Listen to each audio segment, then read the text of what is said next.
The night had passed, but the suffering had only just begun.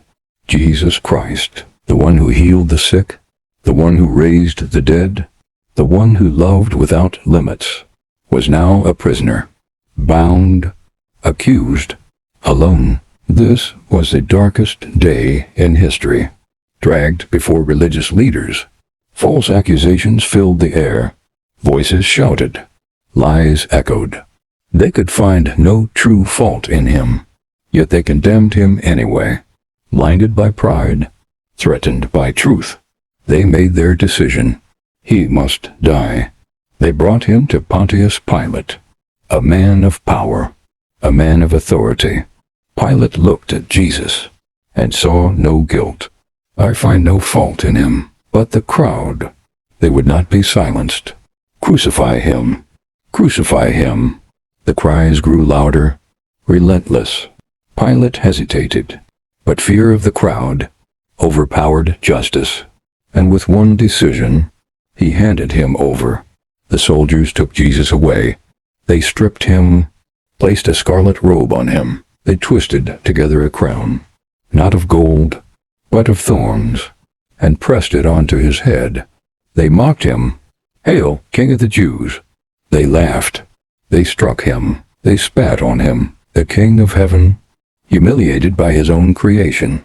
Yet he remained silent. Then came the beating. The whip tore through his skin. Again, and again, and again. Each strike, a wound. Each wound, a price. The pain was unbearable, but he endured it.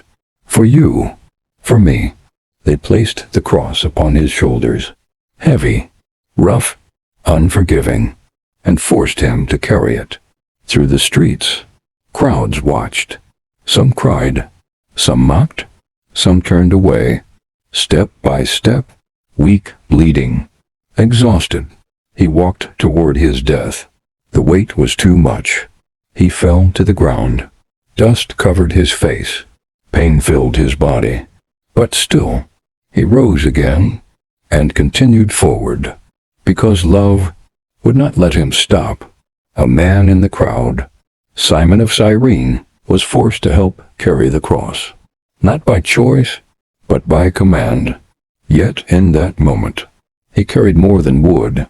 He carried a story that would never be forgotten. They arrived at a hill, Golgotha, the place of death, the place of suffering, the place where love would be proven. The cross was laid down, and the moment had come. Scene 9, the crucifixion. They stretched his hands and drove nails through them. They nailed his feet to the wood. Every strike echoed. Every moment, agony. Then they lifted the cross and dropped it into place. He hung there, between heaven and earth, rejected by man, yet fulfilling heaven's plan. The crowd gathered. Some watched in silence. Others mocked. If you are the Son of God, come down. Save yourself. Even in pain, even in suffering, he did not respond with anger, only love. Through the pain, Jesus Christ spoke. Father, forgive them, for they do not know what they are doing. Forgiveness in the face of cruelty. Love in the face of hate.